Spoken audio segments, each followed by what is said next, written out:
Halo teman-teman, kembali dengan saya Januari Sihotang. Di video kali ini kita masih tak membahas mengenai video pembelajaran di bidang ataupun di mata kuliah hukum pajak. Dan kali ini sudah memasuki bagian atau part yang kelima. Adapun tema kita kali ini adalah teori pembenaran pemungutan pajak. Ada 5 teori yang menjadi pembenaran pemungutan pajak. Kita mulai dari yang pertama, yaitu teori asuransi.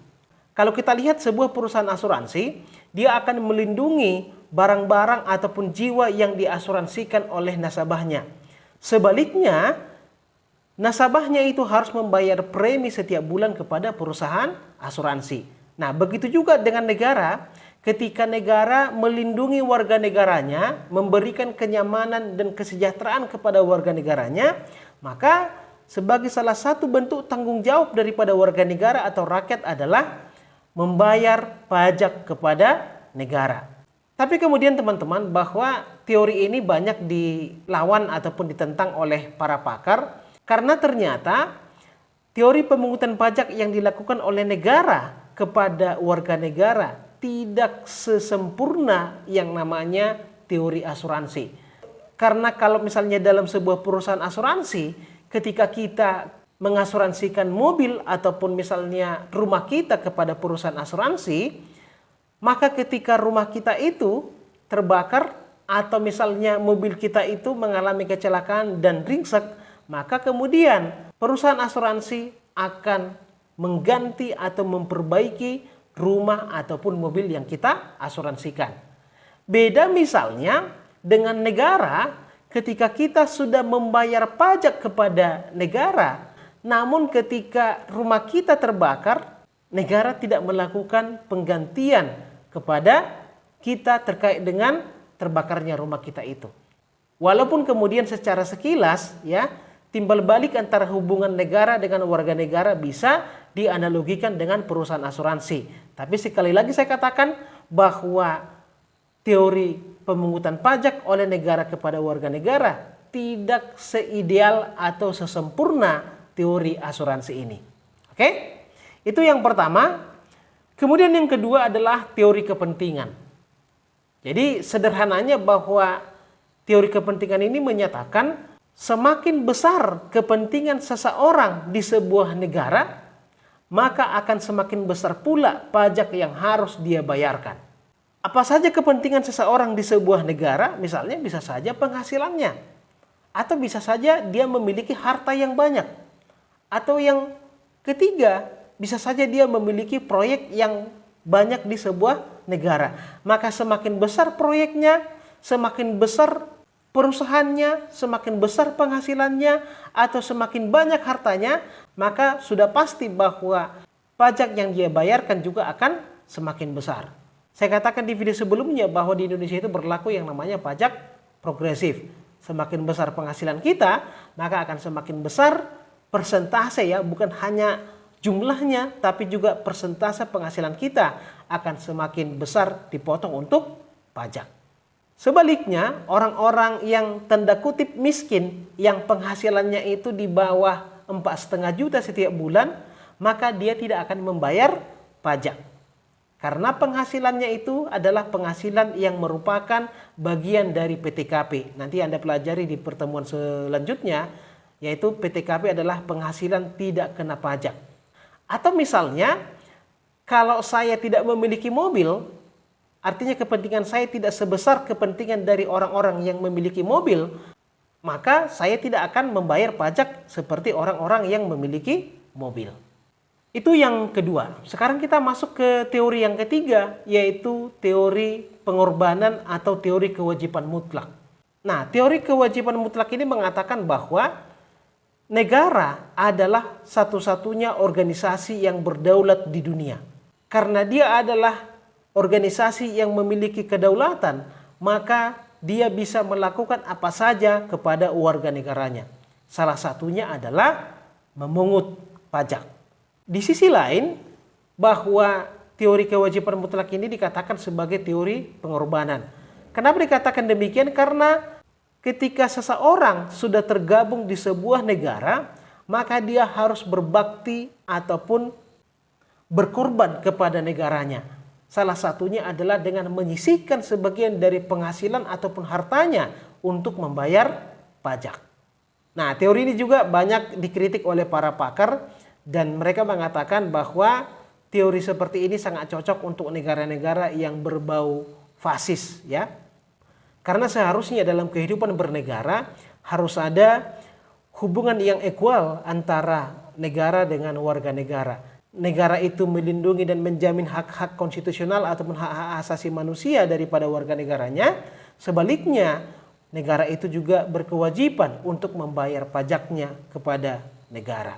Jadi ada hubungan yang dua arah, ya, hubungan yang saling menguntungkan antara negara dan warga negara. Itu harusnya yang ideal. Oke, itu yang ketiga. Lalu kemudian kita masuk yang keempat, yaitu teori gaya beli. Teori gaya beli ini mengatakan ketika negara memungut pajak kepada warga negara itu sama seperti pompa air. Makanya teori gaya beli ini diibaratkan dengan teori pompa air. Nah, emang kenapa dengan pompa air? Dalam sebuah pompa air, bahwa besaran debit air yang dia pancarkan atau yang dihasilkan itu tergantung pada dua hal. Yang pertama tergantung dari kekuatan atau tenaga dari pompa tersebut, dan yang kedua tergantung dari besaran debit air yang dia serap. Jadi walaupun misalnya tenaganya itu besar, tapi kalau debit air yang dia serap itu kecil, maka debit air yang dia pancarkan atau yang dihasilkan itu akan kecil. Jadi kedua sisi ini, baik itu tenaga dari pompa maupun debit air yang dia serap, itu sangat mempengaruhi besaran debit air yang dia hasilkan. Demikian juga misalnya kalau debit air yang dia serap itu yang tersedia itu banyak, tapi tenaganya itu sangat kecil, maka sama saja bahwa pompa tersebut akan menghasilkan debit air yang kecil. Nah, kalau dikaitkan dengan pemungutan pajak oleh negara kepada warga negara, maka besaran pajak yang dipungut oleh negara itu sangat tergantung dari seberapa besar penghasilan daripada warga negaranya. Semakin besar penghasilan warga negaranya, maka akan semakin besar pula pajak yang dipungut oleh negara. Jika pajak yang dipungut oleh negara itu sangat besar dan negara berhasil atau mampu untuk mengelolanya dengan baik, maka akan semakin besar pula uang atau dana hasil dari pajak tersebut yang disalurkan ke masyarakat melalui pengeluaran rutin maupun non-rutin dalam bentuk APBN atau anggaran pendapatan dan belanja negara. Misalnya bisa dalam hal pelayanan publik, penyediaan sarana dan prasarana, pembukaan lapangan kerja, dan segala macam. Jadi secara sederhananya bahwa teori gaya beli ini ibarat siklus. Kalau misalnya pajak yang dipungut besar dan dikelola dengan baik, maka dana yang disebarkan ataupun yang disalurkan oleh negara itu juga akan semakin besar. Semakin besar pajak yang disalurkan oleh negara, maka akan semakin besar dampaknya terhadap peningkatan kesejahteraan warga negara. Selanjutnya kemudian, kalau semakin besar penghasilan dari warga negara, maka akan semakin besar pula pajak yang dipungut oleh negara. Jadi itu kemudian berlanjut dan saling mempengaruhi. Lalu kemudian yang terakhir, yang kelima, yaitu teori gaya pikul atau teori daya pikul. Apa maksudnya teori gaya pikul? Jadi pemungutan pajak itu harus berdasarkan kemampuan atau daya daripada si wajib pajak. Jadi kalau tadi teori gaya beli itu diibaratkan dengan pompa, maka teori gaya pikul ini diibaratkan dengan jembatan. Jadi kalau ada sebuah jembatan, maka kemampuan daripada jembatan itu tergantung dari dua hal. Yang pertama, dari bobot jembatan itu sendiri, dan yang kedua, dari beban yang ada di atas jembatan itu ataupun yang menimpa jembatan itu. Demikian juga misalnya dalam hal pemungutan pajak oleh negara kepada warga negara, itu tergantung dari kemampuan si warga negara yang bersangkutan. Maka negara baru bisa memungut pajak seseorang kalau seseorang itu sudah mampu memenuhi kebutuhan hidupnya sendiri.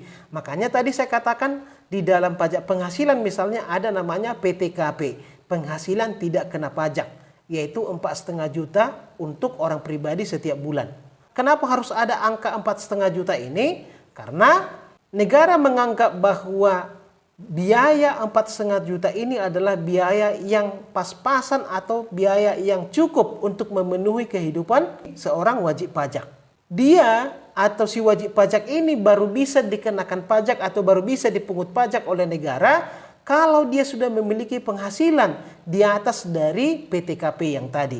Maka semakin besar penghasilannya, maka semakin besar pula persentase pajak dari seseorang tersebut. Sama seperti jembatan, semakin besar bobot daripada jembatan tersebut, maka semakin besar kekuatannya untuk menopang beban-beban yang ada di atasnya.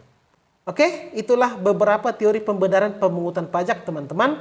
Semoga video ini bermanfaat. Kita bertemu di video-video berikutnya. Terima kasih.